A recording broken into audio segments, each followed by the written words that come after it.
Induction motor কীভাবে চলে সেটা দেখেছিলাম, তাই তো? যে ইন্ডাকশন মোটর কীভাবে রান হবে, কোথায় কী থাকবে, কী পার্টসপাতি আছে না আছে, তাই তো? যে স্টেটর উপরে ভাগ ছিল, আবার কীভাবে আমি কয়েলগুলো কোডের ভিতরে সেট করবো, সেই সমস্ত জিনিস ছিল। তারপরে ক্লাসে আমরা দেখেছিলাম যে ইন্ডাকশন মোটরের যে টর্কটা প্রডিউস হবে, টর্কটা আসলে কিসের উপর নির্ভর করবে। তার আগে প্রথম ক্লাসে আমি স্লিপের একটা কথা বলেছিলাম। স্লিপ জিনিসটা কি আসলে? স্লিপ জিনিসটা কি অ্যাকচুয়ালি? স্লিপ স্লিপ যখন আমি বলবো যে স্লিপ, তার মানে বুঝে নিতে হবে স্লিপ জিনিসটা হচ্ছে ওই জিনিসটা। স্লিপ জিনিসটা অ্যাকচুয়ালি কি মিন করে? এই স্লিপ যদি তুমি না বোঝো তাহলে ইন্ডাকশন মোটরের যে টর্কের ইকুয়েশন বলো, কারেন্টের ইকুয়েশন বলো, ভোল্টেজের ইকুয়েশন বলো, এই জিনিসগুলো বোঝা যাবে। স্লিপ, আমি একটা কথা দুইটা কথা বলেছিলাম যে স্লিপ অ্যান্ড স্লিপ স্পিড দুটো আলাদা জিনিস।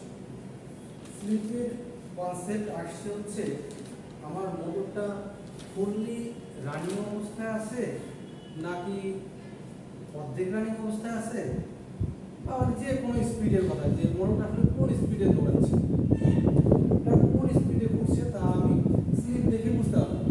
এই স্লিপের কথা কিন্তু ছিল যে আমার রোটরের স্পিড এবং ইন্ডাকশন মোটরের যে স্টেটরের ম্যাগনেটিক ফিল্ডের স্পিড, দুটো স্পিডের পার্থক্যকে আমি রোটেটিং স্পিড দিয়ে ভাগ করবো, তাই তো? স্লিপের মান ছিল নাম ছিল এনএস ইকুয়াল টু, এইটা ভুলে যাচ্ছ কেন, S equal to NS minus N divided by NS, কিন্তু তুমি 100 দিতে পারো, 100% দেখার সাইডে কত পার্সেন্টেজ ছিল। সো এটা ছিল হচ্ছে আমার স্লিপ। এখন এই ইন্ডাকশন মোটরের এই স্লিপের কনসেপ্টটা খুবই ইম্পর্টেন্ট, কারণ এই স্লিপের উপর বেস করেই ইন্ডাকশন মোটরের কারেন্ট কম হবে না বেশি হবে, লোড কম হবে না বেশি হবে, তা আমরা ধারণা করতে পারি। এটা তো মেজারিং টুল, যে আমার এখন ইন্ডাকশন মেশিনে কী পরিমাণ লোড লাগানো আছে তাই এই স্লিপ থেকে বুঝতে হবে। কারণ স্লিপ যত বাড়বে লোড তত বাড়বে, স্লিপ যত কমবে লোড তত কমবে। কারণ স্লিপ বাড়া মানে কি? স্লিপ বাড়া মানে হচ্ছে ইন্ডাকশন মোটর, ইন্ডাকশন যে মোটরটা থাকবে এর স্পিডটা কিছুটা হলেও একটু কমবে, আর স্লিপ কমা মানে হচ্ছে এর স্পিডটা হচ্ছে সিনক্রোনাস স্পিডের কাছাকাছি পৌঁছে যাবে। এখন এই স্লিপের কনসেপ্ট বোঝাতে গিয়ে বলছিলাম যে এই স্লিপ যেটা আমি রোটরের ফ্রিকোয়েন্সি ভোল্টেজের ইকুয়েশনে ব্যবহার করব, একটা হচ্ছে সাপ্লাই ভোল্টেজ, সাপ্লাই ফ্রিকোয়েন্সি, এর সঙ্গে রোটরের ফ্রিকোয়েন্সি এবং কারেন্টের রিলেশনটা করতে যাচ্ছিলাম। তার জন্য আমি প্রথমে দেখিয়েছিলাম যে রোটরের যে কারেন্টটা তৈরি হয়, অ্যাকচুয়ালি রোটরের কারেন্টটাই তো আমার টর্ক তৈরি করে, তাই না?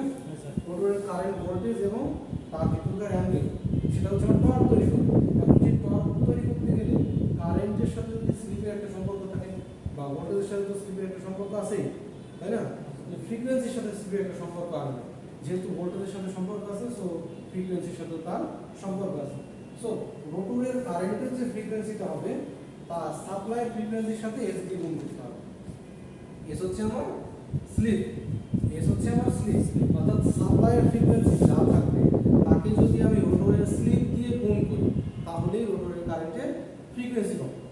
এই স্লিপের সাথে আমার রোটরের যে 3 ফেজ উইন্ডিং ছিল, মানে ওন টাইপ রোটরের কথা বলছি আমি এখন কিসের কথা বলছি, মানে ওন টাইপ মানে 3 ফেজ রোটর যেটা ছিল, 3 ফেজ কানেকশনের যে রোটরটা ছিল তার জন্য যদি খেয়াল করি এইখানটা যে এটা 3 ফেজ রোটরের কানেকশন ডায়াগ্রামটা, এটা হচ্ছে আমার ইন্ডাকশন মেশিনের স্টেটরের কানেকশন, 3 ফেজ সাপ্লাই এবং 3 ফেজ সাপ্লাই কয়েলের ভিতর দিলে এই পাওয়ারটা রোটরে ট্রান্সফার হবে ইন্ডাকশন মেথডে। এটা ছিল আমার রোটরের জন্য 3 ফেজ কানেকশন, এবং 3টা ফেজই শর্ট করে দেওয়া হবে। নর্মাল কন্ডিশনে যখন রান হবে 3টা ফেজই শর্ট করে দেওয়া হবে। এখন এই যে রোটরের রিঅ্যাকট্যান্স, এই যে রোটরের রেজিস্ট্যান্স, রোটরের রেজিস্ট্যান্সের সঙ্গে ফ্রিকোয়েন্সির কোনো সম্পর্ক নেই, রোটরের রেজিস্ট্যান্সের সঙ্গে ফ্রিকোয়েন্সির কোনো সম্পর্ক নেই, কিন্তু রিঅ্যাকট্যান্সের সঙ্গে ফ্রিকোয়েন্সির একটা সম্পর্ক আছে, কারণ হচ্ছে স্লিপের সাথে সম্পর্ক আছে।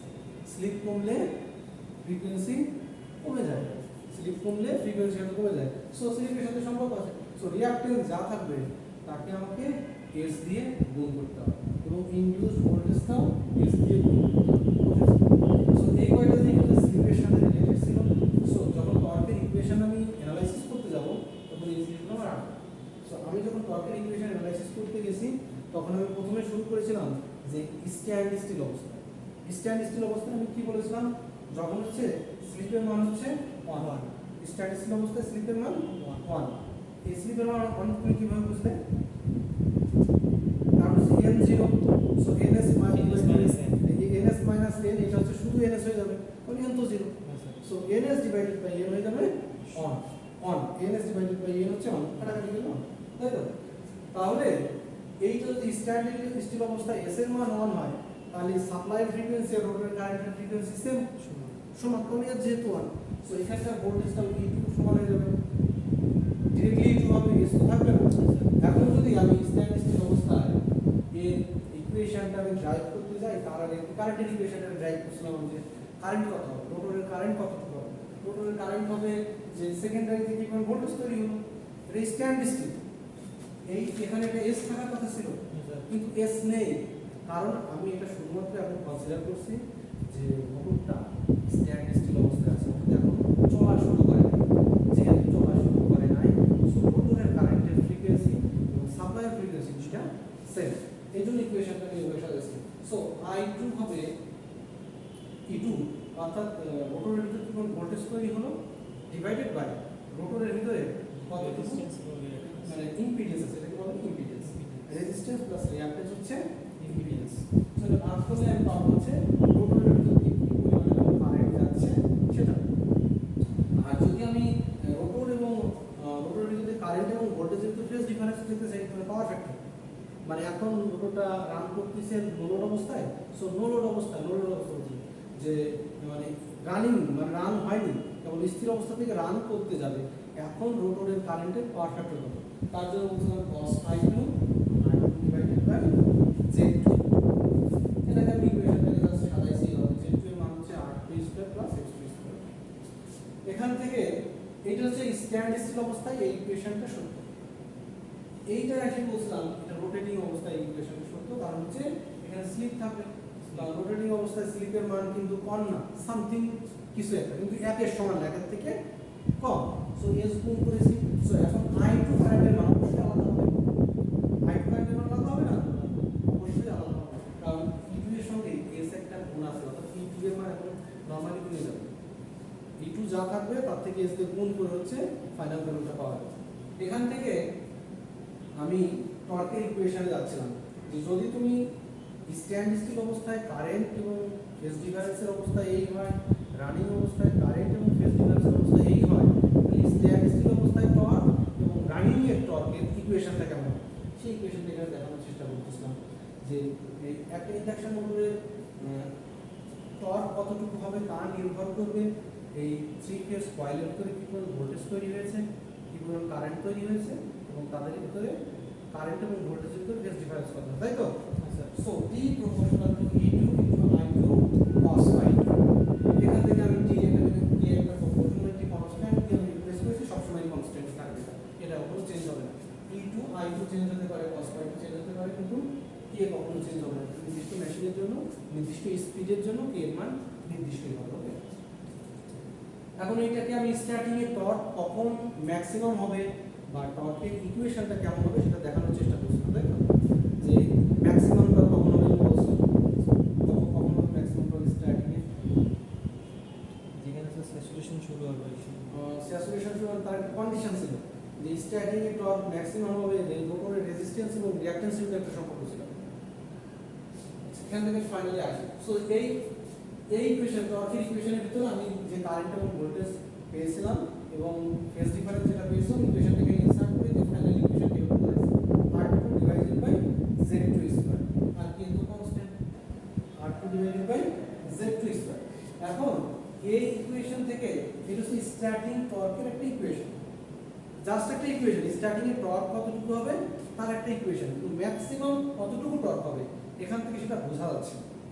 তার জন্য একটা গেছিলাম আমি এরকম, যে এদিকে যদি রেজিস্ট্যান্স থাকে, এদিকে যদি টর্ক থাকে, তাহলে যদি আমি দেখতে চাই টর্কের ইকুয়েশনটা কেমন হয়, রেজিস্ট্যান্স 0 থেকে বাড়াতে শুরু করব, মনে করো 0 থেকে আমি বাড়াচ্ছি, রেজিস্ট্যান্স 0 থেকে এদিকে বাড়াচ্ছি, সো রোটরের রেজিস্ট্যান্স যখন বাড়ছে তখন দেখা যাচ্ছে টর্কের পরিমাণ বাড়ছে, একটা টাইমে গিয়ে টর্ক ম্যাক্সিমাম হয়ে যায়, তারপরে গিয়েও যদি আমি রেজিস্ট্যান্স বাড়াই তাহলে টর্ক কমতে থাকে, এবং গত যে ইকুয়েশনে দেখালাম এই ইকুয়েশনটা থেকে এই ইকুয়েশনটা যদি চিন্তা করি এই পয়েন্টটাতে স্লোপ ছিল 0, যেহেতু স্লোপ 0 তার মানে টর্কের যে ইকুয়েশনটা পেয়েছিলাম ওটা যদি রোটরের রেজিস্ট্যান্সের সাপেক্ষে ডিফারেন্সিয়েট করি, টর্কের ইকুয়েশন এই ইকুয়েশনটাকে টিএসএস ইকুয়েশন রোটরের রেজিস্ট্যান্সের সাপেক্ষে যদি ডিফারেন্সিয়েট করলে ফাইনালি পাবো R2 X2।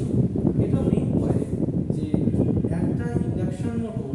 একটা ইন্ডাকশন মোটর যখন রান করবে, আমি যদি ম্যাক্সিমাম টর্ক দিয়ে তাকে রান করাতে চাই, যে আমার মোটর রান হবে ম্যাক্সিমাম টর্কে রান হবে, সেক্ষেত্রে আমার রোটরের রিঅ্যাকট্যান্স এবং রেজিস্ট্যান্সের মান সমান রাখতে হবে। এই জিনিসটা সেই কথাটাই বলে যে আমার যদি ম্যাক্সিমাম টর্কে রান করতে হয়, আমি যদি ম্যাক্সিমাম টর্কে রান করতে হয় সেই সমস্যা নেই, তাহলে আগের ইকুয়েশনটা দিয়ে আমি ফলো করবো কতটুকু স্টার্টিং এ টর্ক হবে তা আমি বুঝতে পারবো, সমস্যা নেই। এই ইকুয়েশনটা আমি কি করব, স্টার্টিং এ আমি চাচ্ছি না যে আমার ম্যাক্সিমাম টর্ক হোক বা যাই হোক, স্টার্টিং এ যে কোনো একটা টর্ক হলে চলবে। টর্কটা কত হবে, রোটরের রেজিস্ট্যান্স কতটুকু আছে আর রোটরের ইম্পিডেন্স কতটুকু আছে, এই দুইটা জিনিস দেখতে পারে স্টার্টিং এ টর্ক কতটুকু হবে তা আমি বের করতে পারবো। এখন যদি আমাকে বলে যে স্টার্টিং এ টর্ক যে কোনো কিছুই চলবে না, তোমাকে ম্যাক্সিমাম বানাইতে হবে, যদি ম্যাক্সিমাম বানাইতে হয় তাহলে আগে থেকে আমাকে রোটরের স্টার্টিং এর রিঅ্যাকট্যান্সটা কতটুকু সেটা মেজার করে নিতে হবে। যে স্টার্টিং এ রোটরের রিঅ্যাকট্যান্স হচ্ছে R, যদি রিঅ্যাকট্যান্স কত হয় তাহলে ওর সমান R2 হতে হবে।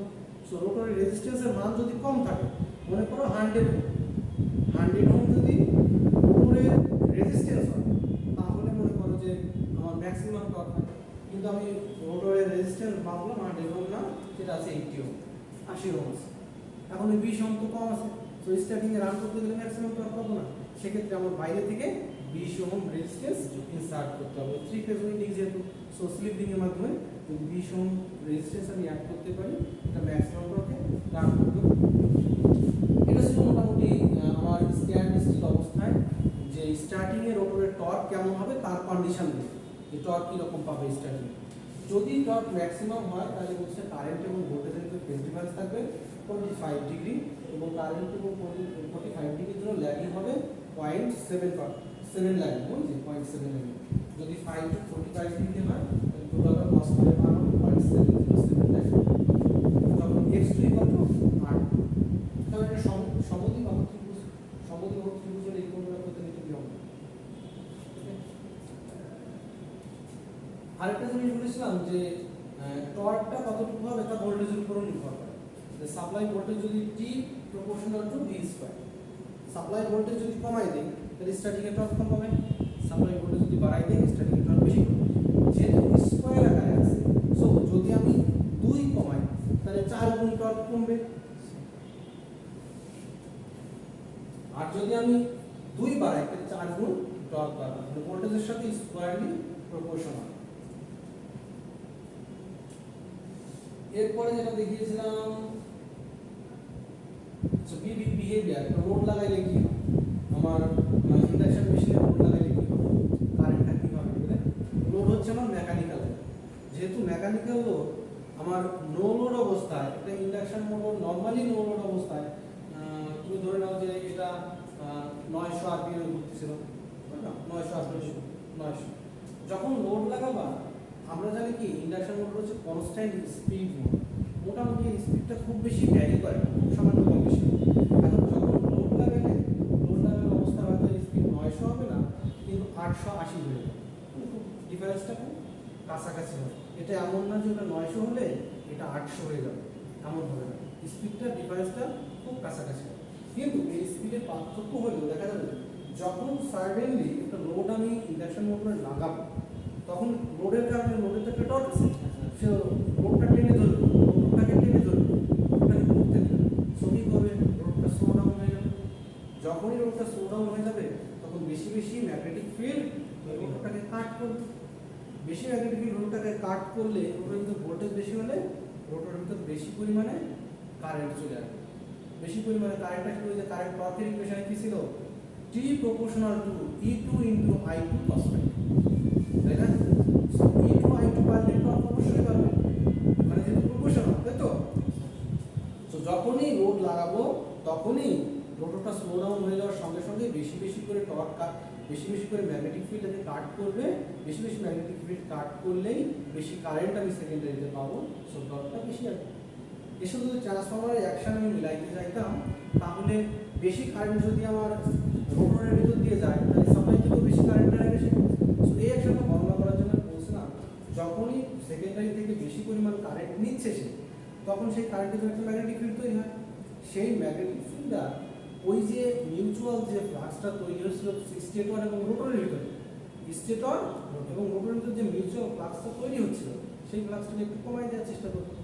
সেই ফ্লাক্স যদি খুব অল্প সময়ের জন্য কমে যেতে চায়, তাহলে আমার E2 যে primary self induced voltage E1, এই E1টা কমে যাবে। সো E1টা কমে গেলে এর ইকুয়েশনটা ছিল হচ্ছে I1 equal to V1 minus E1 divided by 0. So E1 কমে গেলে প্রাইমারি কারেন্টটা বেড়ে যাবে। এই ছিল মোটামুটি লোড লাগাইলে সে কি বিহেভিয়ারটা করবে সেই জিনিসটা দেখানোর চেষ্টা করব। একইভাবে যখন লোডটা আমি সরাই দেবো, লোডটা যখন সরাই দেব, তখন লোডটা বেশি জোরে ঘুরতে থাকে।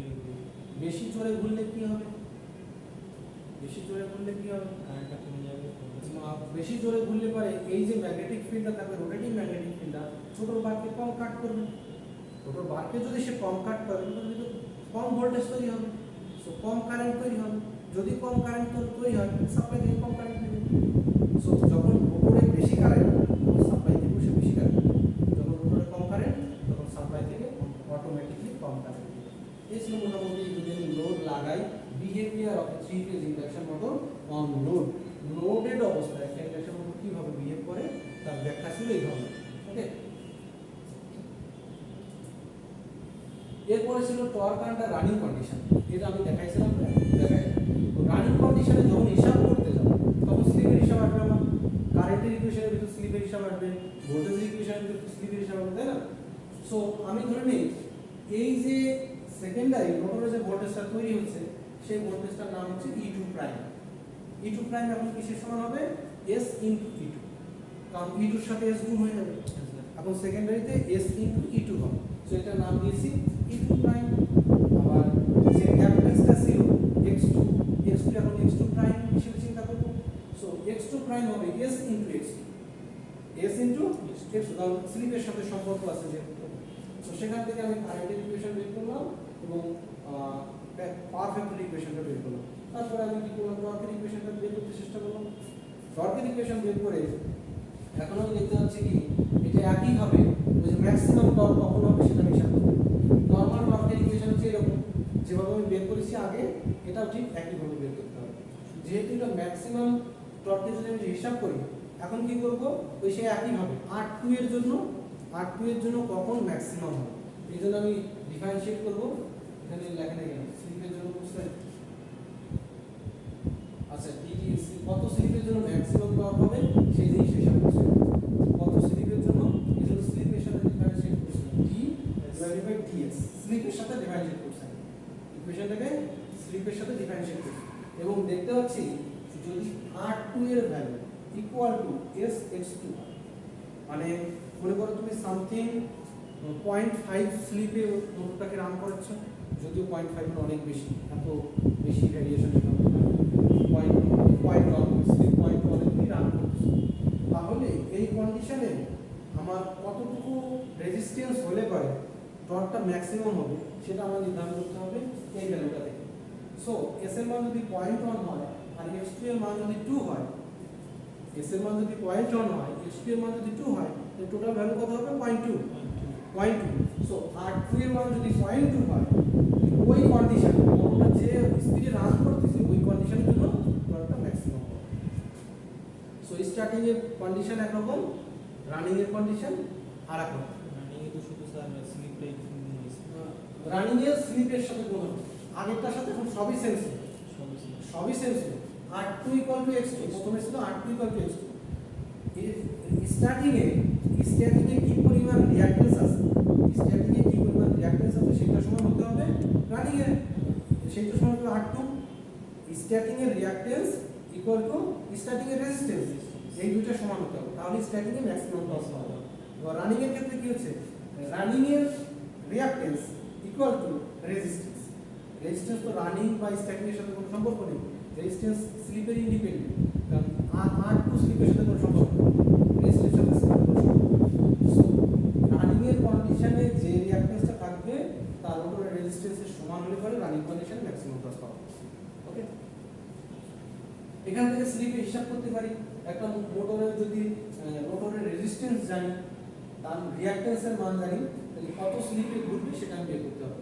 So S equal to R2 by X2, S equal to R2 by X2।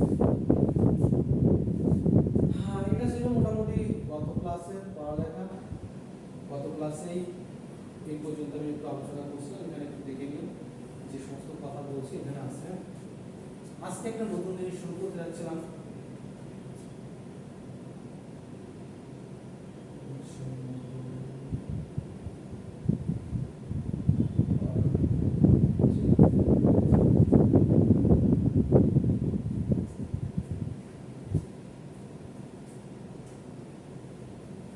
আমরা তো মোটরটা গত ক্লাসে দেখলাম যে তার টর্ক কেমন হবে, তাই না? তার টর্ক কেমন হবে, কিন্তু টর্কের ক্যারেক্টারিস্টিক্সটা আমি খুব ভালোভাবে দেখিনি। সো আমি একটু টর্কের ক্যারেক্টারিস্টিক্সটা দেখার চেষ্টা করব বিভিন্ন রোটরের রেজিস্ট্যান্সের উপর বেস করে, যে রোটরের রেজিস্ট্যান্স বাড়াবো বা কমাবো তার ক্যারেক্টারিস্টিক্স অর্থাৎ কয়েকটা জিনিস দেখার চেষ্টা করবো আজকে। তার নাম হচ্ছে রানিং অবস্থা স্যার যে কোনো কন্ডিশনের জন্য টর্ক স্লিপ,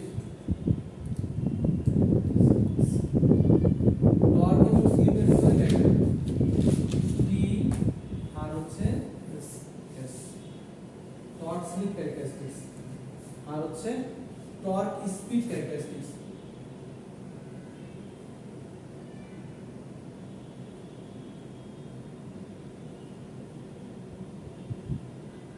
সো আরেকটা দেখবো টর্ক এবং স্পিডের ভিতরে ক্যারেক্টারিস্টিক্স। সো এই ক্যারেক্টারিস্টিক্সগুলো কেমন হবে এবং সেটা কিভাবে এক্সপ্লেইন করা যায় সেটা আমরা একটু দেখার চেষ্টা করব। ওকে,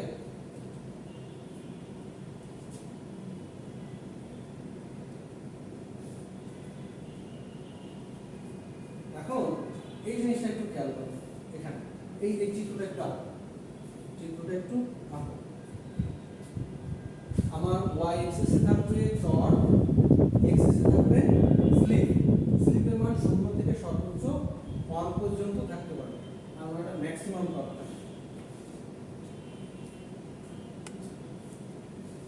এই ইকুয়েশনটা কিন্তু ওটা হচ্ছে রান হচ্ছে না, আচ্ছা এই ক্যারেক্টারিস্টিক্সটা পাওয়া গেছে কিন্তু এই ইকুয়েশন থেকে, এই ইকুয়েশন থেকে। ওকে, রানিং এর ইকুয়েশন বলো বা স্ট্যাটিক এর ইকুয়েশন যাই বলো সেটা সমস্যা নেই, স্লিপের সাথে রিলেটেড করে ইকুয়েশন থেকে পাওয়া যাচ্ছে।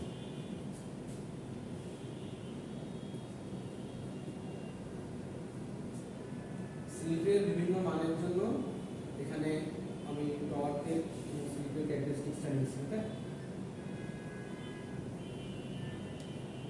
সো প্রথমে যেটা দেখতে পাচ্ছি এটা হচ্ছে R2, প্রথমে হচ্ছে R2 উপর রেজিস্ট্যান্স। R2 এর জন্য আমরা একটু 12 প্রথমে বাড়বে, হ্যাঁ প্রথমে বাড়বে, কারণ ম্যাক্সিমাম হবে, ম্যাক্সিমাম হওয়ার পরে আবার কমে যাবে। সো এটা হচ্ছে আমার ম্যাক্সিমাম, ওর বেশি উপরে উঠবে না। দাও সমস্যা নেই, হ্যাঁ ওই উপর দিকে এরকম ম্যাক্সিমাম টিএম ম্যাক্সিমাম ডট আর আলিভাবে এরকম লাইন দিয়ে দাও ম্যাক্সিমাম ডট। এটা কি মিন করতেছে, এটা যেটা মিন করতেছে এদিকে স্লিপ, মানে এদিকে যখন স্লিপ বাড়বে, এদিকে যখন স্লিপ বাড়বে তখন প্রথম কন্ডিশনে খেয়াল করো, স্লিপ যখন বাড়তেছে টর্কের মান বাড়তেছে, স্লিপ যখন বাড়তেছে টর্কের মান বাড়তেছে। একটা কন্ডিশনে ম্যাক্সিমাম টর্ক, একটা কন্ডিশনে সে ম্যাক্সিমাম টর্ক, ওই ম্যাক্সিমাম টর্ককে বলা হয় ফুল আউট টর্ক অর ব্রেকডাউন, এটা বলা হয় ফুল আউট টর্ক অর ব্রেকডাউন। এখন এই কন্ডিশনে আসার পরে স্লিপ যদি আরো বাড়ায় তাহলে টর্ক আর না বেড়ে টর্কটা কমতে থাকে, টর্কটা না বেড়ে কমতে থাকে।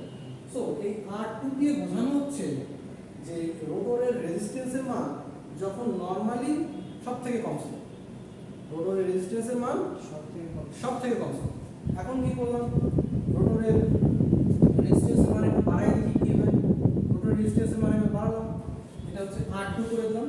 R2 করে দেওয়ার পর মোটরটা আবার আমি 0 থেকে 1 পর্যন্ত রান করব, অর্থাৎ ম্যাক্সিমাম স্লিপে নিয়ে গিয়ে রান করব। এই ক্যারেক্টারিস্টিক্সটা এরকম হবে। এখন দেখা যাচ্ছে যে মোটরের রেজিস্ট্যান্সের চেঞ্জ হওয়ার সঙ্গে সঙ্গে এটা হচ্ছে R2 এর জন্য ম্যাক্সিমাম টর্ক এখানে পাওয়া গেছে, R2 এর জন্য ম্যাক্সিমাম টর্ক এখানে, কিন্তু 2R2 এর জন্য ম্যাক্সিমাম টর্ক সরে আসছে। টর্কের মান কি বেশি চেঞ্জ হয়েছে? টর্কের মান তো চেঞ্জ হয় না, শুধু চেঞ্জ হয়েছে খেয়াল করো এখানে R2 রেজিস্ট্যান্স যখন ছিল তখন স্লিপ ছিল করসপন্ডিং এখানে অ্যারাউন্ড 4 এর কাছে, 0.4 এর কাছাকাছি, কিন্তু যখন 2R2 করেছি তখন দেখো স্লিপ অ্যারাউন্ড 6 এর কাছাকাছি। সো এটা দিয়ে বোঝাচ্ছে যে আমি মোটরে রেজিস্ট্যান্স অ্যাড করলে ম্যাক্সিমাম টর্কের মানের কোনো পরিবর্তন হয় না, শুধু স্লিপের মানের পরিবর্তন। স্লিপ অর্থাৎ মোটরের কোন ক্ষেত্রে টর্কটা ম্যাক্সিমাম আসবে সেটার পরিবর্তন। যেমন তুমি মনে করো স্টার্টিং এ ম্যাক্সিমাম টর্ক পেতে যাচ্ছ, স্টার্টিং এ ম্যাক্সিমাম টর্ক পেতে যাচ্ছ, ম্যাক্সিমাম বলতে কিন্তু এর থেকে বেশি পাবা না, এর থেকে বেশি পাবা না। সো ম্যাক্সিমাম টর্ক পেতে গেলে দেখা যাচ্ছে যে এই যে 3R2 রেজিস্ট্যান্স যদি অ্যাড করো, 3R2 রেজিস্ট্যান্স অ্যাড করলে তুমি স্টার্টিং এ ম্যাক্সিমাম টর্ক পাবে। এখন মোটরটা যখন স্টার্ট করে ফেলবে, মোটরটা যখন স্টার্ট করবে তখন কিন্তু স্লিপের মান আর নেই, স্লিপের মান তখন কমে গেছে। স্লিপের মান কমে গেলে তখন কি ম্যাক্সিমাম টর্ক আছে? এই 3R2 তে ম্যাক্সিমাম টর্ক আছে? নাই। যখন তুমি শুরু করছিলে স্টার্টিং তখন হয়তো 3R2 দিলে টর্কটা ম্যাক্সিমাম ছিল, রানিং এর ক্ষেত্রে স্টার্টিং এর সময় সেটা ঠিক আছে, কিন্তু তুমি ওই রেজিস্ট্যান্স যদি পরবর্তীতে রেখে দাও তাহলে কিন্তু যখন স্লিপের মান কমে যাবে তখন রানিং টর্ক কিন্তু খুব কম হয়ে যাবে।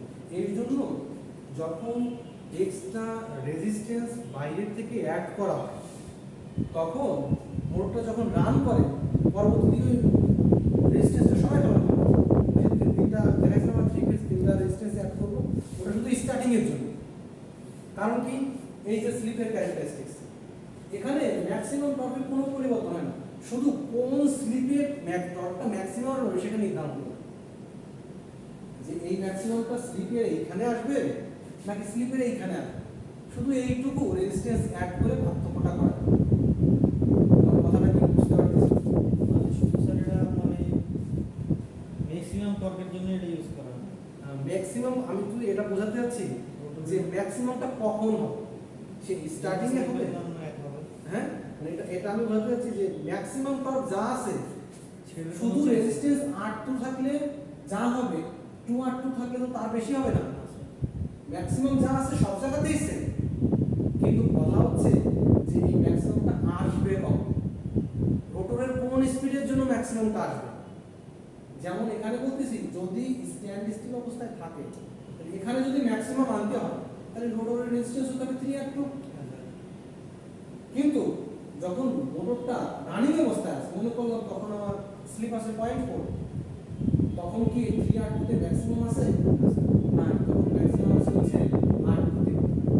সো তখন আমাকে রেজিস্ট্যান্স সরাই ফেলতে হবে, রেজিস্ট্যান্স সরাইতে হবে। সো আমি স্টার্টিং এর সময় যে রেজিস্ট্যান্সটা ইন্ডাকশন মোটরে অ্যাড করব, স্লিপিং এ অ্যাড করব, রানিং হয়ে যাওয়ার সঙ্গে সঙ্গে ওই রেজিস্ট্যান্সটা আমাদের পড়ে আসছে। তাহলে এটা বলতে যাচ্ছে যে স্টার্টিং এ রেজিস্ট্যান্স অ্যাড করতে পারি ঠিক আছে, কিন্তু ওই রেজিস্ট্যান্সটা সবসময় আমি রাখতে পারবো না। এটা আমি স্টার্টিং এ অ্যাড করছিলাম, কত অ্যাড করছিলাম? 3R2 resistance. 3R2 resistance add করলে স্টার্টিং এ হাই টর্ক পেয়েছে, কিন্তু যখন মোটরটা স্পিড আপ হয়ে গেল, রান হয়ে গেলে তখন তার স্লিপ ছিল 0.4, স্লিপ মানে ওই যে দুইটা স্পিডের পার্থক্য, 0.4 এ তখন R2 তে টর্ক খুব বেশি ভালো না, যদি আমি রেখে দেই তাহলে মোটরটা টর্কের ডিফিসিয়েন্সিতে ভুগবে, মানে টর্ক পাবে না, লোড ঘোরানোর জন্য টর্ক পাবে না, লোড রান করতে পারবে না। তার জন্য কি করতে হবে? আমাকে যে রেজিস্ট্যান্স অ্যাড করেছিলাম রেজিস্ট্যান্সটা সরাই দিতে হবে, না হলে কিন্তু মোটরটা লো টর্কে চলবে, সব মোটর নাও করতে পারে। সেটার ক্ষেত্রে আমি এখন চিন্তা করব স্লিপ, ওই যে রানিং এর জন্য এখন স্লিপের কন্ডিশন কি? R2 = SX2। সো ওই চিন্তা করতে হবে যে এখন হতে হবে রেজিস্ট্যান্স R2 / R2 = SX2। ওকে, সো এটা থেকে বোঝা যাচ্ছে যে আমি রেজিস্ট্যান্স অ্যাড করি বা নাই করি সেক্ষেত্রে ম্যাক্সিমাম টর্ক কতটুকু হবে মোটরের জন্য তা চেঞ্জ হবে। শুধু চেঞ্জ হবে স্লিপটা কখন হবে।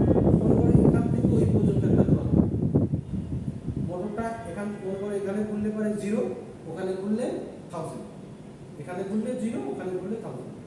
সো এখানে ম্যাক্সিমাম টর্ক কোথায় হবে তা নির্ভর করবে যে আমার স্লিপ কতটুকু আছে। যদি স্লিপ 1 থাকে তাহলে ম্যাক্সিমাম টর্ক এইখানে হলে 3R2 এর জন্য চিন্তা করি, 3R2 এর জন্য চিন্তা করি, এখানে যদি 3R2 আছে এখানে স্লিপ 1 তখন ম্যাক্সিমাম। কিন্তু এখানে ম্যাক্সিমাম মানে কত 0.4। সো স্টার্টিং এর জন্য যা শর্ত ছিল রানিং এর জন্য তা কিন্তু সত্য। এটা শুধু জাস্ট স্লিপের মানের উপর নির্ভর করে। স্লিপটা কখন করবে 0.4 এ ম্যাক্সিমাম নিব নাকি 1 এ ম্যাক্সিমাম নিব, কোন স্লিপে ম্যাক্সিমাম হবে তা নির্ধারণ করে হচ্ছে 8 মানে রোটরের রেজিস্ট্যান্স। রোটরের রেজিস্ট্যান্স শুধু নির্ধারণ করে যে ম্যাক্সিমাম টর্কটা কোন স্লিপে হবে, এটা স্টার্টিং এ হবে নাকি রানিং এ হবে। স্টার্টিং এ যদি ম্যাক্সিমাম দিয়ে রাখো তাহলে সেই ম্যাক্সিমামটাকে রানিং এর জন্য আবার সরাই নিয়ে আসতে হবে। সো এখানে তুমি রেজিস্ট্যান্স অ্যাড করছো, যখনই রানিং হয়ে যাবে রেজিস্ট্যান্স সরাই ফেলতে হবে, তখন এইখানকার রেজিস্ট্যান্সের মান আলাদা হবে। কথা হচ্ছে মোটরের রেজিস্ট্যান্স কখনোই একটা ইন্ডাকশন মোটরের ম্যাক্সিমাম টর্ককে পরিবর্তন করতে পারে না, শুধুমাত্র পরিবর্তন করতে পারে শুধুমাত্র পরিবর্তন করতে পারে কোন টর্কে ম্যাক্সিমাম, কোন স্লিপে ম্যাক্সিমামটা পাবো। রেজিস্ট্যান্স অ্যাড করলে মনে করো আমি প্রথমে যখন 1 বাদ দিলাম, এইখানে ছিলাম, এইখানকার জন্য 3R2 এর জন্য টর্ক এই পরিমাণ, তাই তো। সো আমি যদি 3R2 বাদে 4R2 করে ফেলি তখন টর্ক পাওয়া যাবে এই পর্যন্ত। মানে টর্কটা কোথায় আসবে, ম্যাক্সিমাম টর্কটা কোথায় আসবে, স্লিপের কোন জায়গাতে আসবে, এটা হচ্ছে R2 নির্ধারণ করে। তাছাড়া এই এক্সট্রা যে এর বাইরে কি হবে এক্সট্রা টর্ক দিবে তা হবে, জাস্ট স্লিপের কোন পজিশনে টর্কটা ম্যাক্সিমাম হবে তাই নির্ধারণ করা যায় R2 দিয়ে। সো এই কথাগুলো ভিতরে সুন্দর করে বর্ণনা করা আছে, একটু দেখে নিন। তুমি কি আমাকে এখন বোঝাইতে পারবা যে কেন টর্কটা বাড়বে না শুধু স্লিপের সাথে চেঞ্জ হবে। তুমি এখানে দেখো যে এখানে টর্ক ম্যাক্সিমাম, এখানেও টর্ক ম্যাক্সিমাম, এই দুটোর তো পার্থক্য কি? ম্যাক্সিমাম টর্কের তো ম্যাক্সিমাম যেখানে হবে স্যার এটা ফিক্সড, এটা ফিক্সড, ম্যাক্সিমামটা ফিক্সড। তো ম্যাক্সিমামটা কোন স্পিডে আসবে? আমরা যদি রেজিস্ট্যান্স ইউজ করি তাহলে স্লিপের জায়গাটা শুধু পরিবর্তন, হ্যাঁ স্লিপের জায়গাটা পরিবর্তন, এক্স্যাক্টলি স্লিপের জায়গাটা পরিবর্তন হবে। যেমন এইখানটা স্পিড নাই বললেই চলে 0, সো এই স্পিডে ম্যাক্সিমাম আসতে পারে, তখন স্লিপের মান 1, স্লিপের মান 1। এখন মোটর যখন রান করবে তখন তো স্লিপটা সরে আসবে, স্লিপটা যখন সরে আসবে তখন এই ম্যাক্সিমামের ইকুয়েশনটা প্র্যাকটিস হয়ে গেল। সো এই স্লিপের জন্য ম্যাক্সিমাম হবে তখন রেজিস্ট্যান্সটা তো আলাদা রেজিস্ট্যান্স। সো রেজিস্ট্যান্সের মানের উপর শুধু স্লিপের কন্ডিশনটা চেঞ্জ হয় যে কোন স্লিপে ম্যাক্সিমাম আসবে, কোন স্লিপে ম্যাক্সিমাম আসবে, এর বাইরে সে আলাদা করে এক্সট্রা বেশি টর্ক দিতে পারে। ওকে, এখন কথা হচ্ছে এই টর্ক স্লিপ ক্যারেক্টারিস্টিক্সটা, টর্ক স্লিপ ক্যারেক্টারিস্টিক্সটা এমন হবে কেন, তুমি বাড়লো তারপরে কমলো কেন, যুক্তি আসতে পারে না যে হুটহাট একটা জিনিস করে ফেললাম আমি, এই টর্ক স্লিপের ক্যারেক্টারিস্টিক্সটা এমন হবে কেন স্যার, আপনি তো বলে দিচ্ছেন স্যার এরকম হবে। এই ডেটাটা পাওয়া গেছে কোথা থেকে, এই ডেটাটা আমি প্লট করলাম কি করে। তুমি একটা জিনিস চিন্তা করো, এটা যখন প্লট করতে গেছি তখন এটা তো 2D, এক্স এবং ওয়াই কোঅর্ডিনেট আমার লাগবে। সো আমি এক্স এর দিকে কতটুকু সরবো, ওয়াই এর দিকে কতটুকু সরবো, তাই না? এই তথ্যগুলো তো আমার জানা আছে। সো আমি কি করেছি, আমি একটা মোটর নিয়েছি, 3 ফেজ ইন্ডাকশন মোটর এবং ওন টাইপ মোটর নিয়েছি। মোটর নেওয়ার পরে তাকে আমি কি করেছি, সিনক্রোনাস স্পিডে আমি জানি 0, সিনক্রোনাস স্পিডে টর্ক 0, সো আমি একটা পয়েন্ট পেয়েছি 0 0।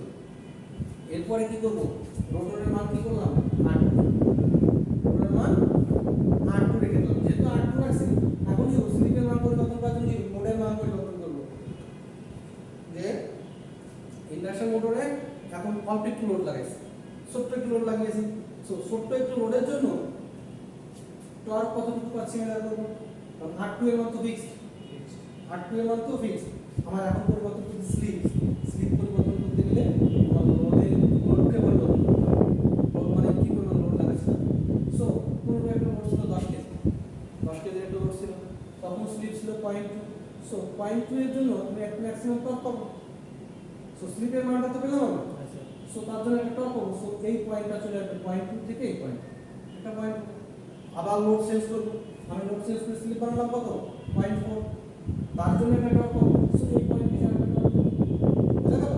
সো এইভাবে আমি দুইটা করে পয়েন্ট পেয়েছি, এবং যখন সেই সমস্ত পয়েন্টগুলো যোগ করেছি তখন দেখা যায় যে এই ধরনের একটা শেপ সে পাবো। এটা কোনো আজগুবি কোনো গল্প না যে আমি একটা অসিলোস্কোপ লাগাই দিয়েছি ইন্ডাকশন মোটরের সঙ্গে, অসিলোস্কোপ দেখাচ্ছে তার টর্ক ক্যারেক্টারিস্টিক এমন কিছু না। এই ডেটা নেওয়া হয়েছে, প্রতিটা পয়েন্টে ডেটা নেওয়া হয়েছে, বিভিন্ন স্লিপের জন্য ডেটা নেওয়া হয়েছে। এইটা R2 রেজিস্ট্যান্স, যখন রেজিস্ট্যান্স R2 ছিল তখন একবার আমি টেস্টটা করেছি, আবার কি করব, রোটর রেজিস্ট্যান্স 2R2 আবার করব, আবার নতুন করে টেস্টটা করব। সো এই যে এতগুলো তথ্য তুমি পাচ্ছ, তার জন্য ইন্ডিভিজুয়ালি বহুবার মোটরটাকে রান করতে হবে। রান করার পরে যখন আমি ফাইনালি একটা পয়েন্ট থেকে আরেকটা পয়েন্ট জুড়ে দিয়েছি, তখন ফাইনালি গ্রাফটা এটা কোনো কেউ এলিয়ে এসে বানাই দিয়ে জানিয়ে দেখতে এমন হবে। এটা আমরা মোটরটাকে রান করেছি, রান করে ইনস্ট্যান্টলি ডেটা নিয়েছি, ইনস্ট্যান্টলি ডেটা নিয়ে প্লট করে করে দেখেছি এটা এমন হয়েছে। এখন এটা এমন হবে না, সেটা আমাকে এক্সপ্লেন করতে পারতে হবে যে আমার প্লটের ক্যারেক্টারিস্টিক্স এমন দেখাচ্ছে এমন, তাহলে সেটা এই ইকুয়েশন ফলো করছে কিভাবে সেটা প্রথমে কি জানি।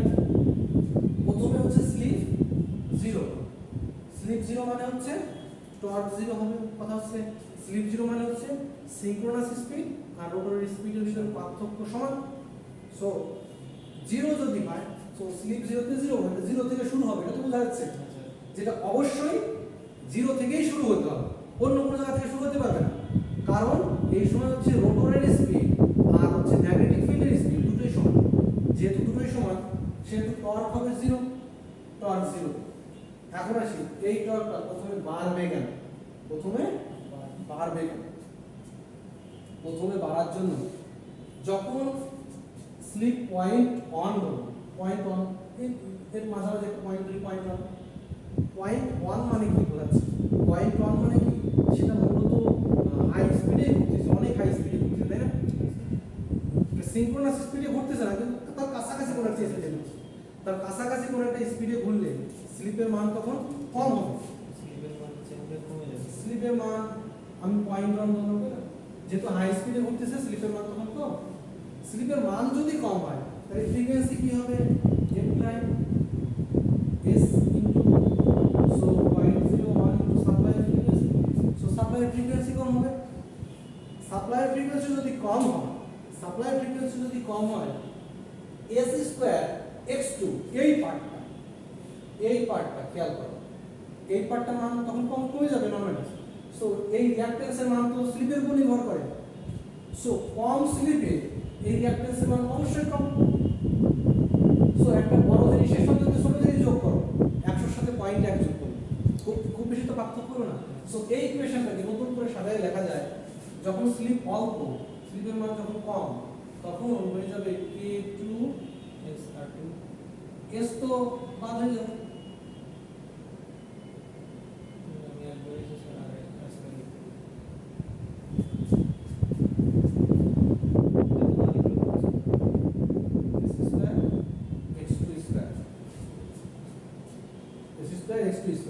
তাহলে এইখানে এই ভ্যালুটার মান খুবই কম, খুবই কম হলে এটা ধরে নিই 0 কাছাকাছি, ধরে নিলাম 0 কাছাকাছি। ইকুয়েশনটা কেমন হবে, ইকুয়েশনটা হবে s r2 divided by r2 square.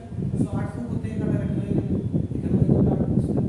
So এই r2 তো কনস্ট্যান্ট মান, r2 তো কনস্ট্যান্ট মান, এটা তুমি চেঞ্জ করতে পারো, তাই না? সো স্টার্টিং এর torque proportional to sleep, starting এর টর্ক বাড়বে কখন, স্লিপ বাড়লে টর্ক বাড়বে। এটা দিয়ে বোঝা যাচ্ছে স্টার্টিং এর ক্ষেত্রে যেহেতু এই রিঅ্যাকট্যান্সের মান খুবই কম, এটাকে 0 ধরছি। সো ইকুয়েশনটাকে নতুন করে সাজিয়ে দেখছি, এটা হবে এই পার্টটা তো কনস্ট্যান্ট। সো এই পার্টটার সাথে আমার কোনো রিলেশন নেই, কনস্ট্যান্টকে কনস্ট্যান্ট হিসেবে রেখে দিই।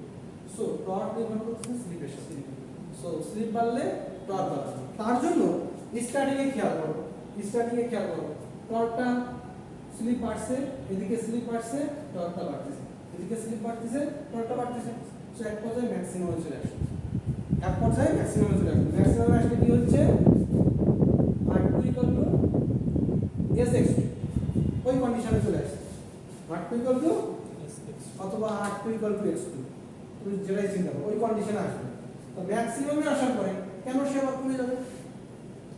ম্যাক্সিমামে আসার পরে কেন সে আবার কমে যাবে তার একটা লজিক থাকতে হবে না, যে আমি স্লিপটা যখন বেশি হচ্ছে তখন টর্কটা আস্তে আস্তে বাড়তেছে, ম্যাক্সিমামে এসে পৌঁছাবে।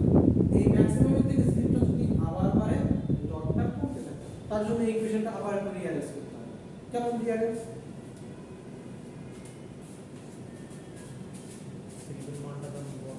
স্লিপের মানটা বড় হলে s স্কয়ার h2 এর মানটা তো বড় হবে, তাই না? স্লিপের মানটা বড় হলে ফ্রিকোয়েন্সি বাড়বে, এই মানটা বড় হয়ে যাবে, এই মানটা বড় হয়ে গেলে তখন কেমন হবে? সো t k2s r2 তখন r2 square plus s square h2, ওকে, s স্কয়ার h2। তখন এই r2 এর মান আমি এই রিঅ্যাকট্যান্সের তুলনায় কম হয়ে যাবে, সো এই পার্টটা আমার না হলেও চলবে। সো এই r2 বিষয়টাকে আমি বাদ দিতে পারি, r2 বিষয়টাকে আমি কমিয়ে দিতে পারি, ওকে, r2 বিষয়টা যেহেতু x2 তো কনস্ট্যান্ট, x2 এর মান তো কনস্ট্যান্ট, একটা রিঅ্যাকট্যান্সের মান তো অবশ্যই কনস্ট্যান্ট একটা মোটরের জন্য। সো আমি কি থাকলো ks divided by x2 into s divided by s square. So s কেটে দিলে s 1 বাই s, এটা তো constant. So slip torque proportional to 1 by s, torque proportional to 1 by s। এই ম্যাক্সিমামে যখন পৌঁছে গেল তখন মোটামুটি স্লিপটা আমার এখন বেশ বড় হয়ে গেছে। স্লিপ যেহেতু বড়, রিঅ্যাকট্যান্সটা ছোট, রিঅ্যাকট্যান্সটা বড়, যেহেতু রিঅ্যাকট্যান্সটা বড় এখন স্লিপটা নির্ভর করবে, যদি স্লিপ বাড়ে তাহলে টর্ক কমবে, যদি স্লিপ বাড়ে তাহলে টর্ক কমবে। এখানে খেয়াল করো, এরপরে স্লিপ বাড়ছে টর্ক কমছে, স্লিপ বাড়তেছে টর্ক কমছে, কেন এটা আমাদের বোঝা গেল? সো এটা এক্সপ্লেইন করতে পারতে হবে, এটা ডিটেইলে এখানে বর্ণনা করা আছে কেন টর্ক স্লিপ ক্যারেক্টারিস্টিক্সটা এমন হয়। ঠিক আছে, শুনুন না, ভিডিও আছে না, পজ করো। আচ্ছা, এরা তো গেল আমার টর্ক স্লিপ ক্যারেক্টারিস্টিক্স আমি দেখলাম কত সময়।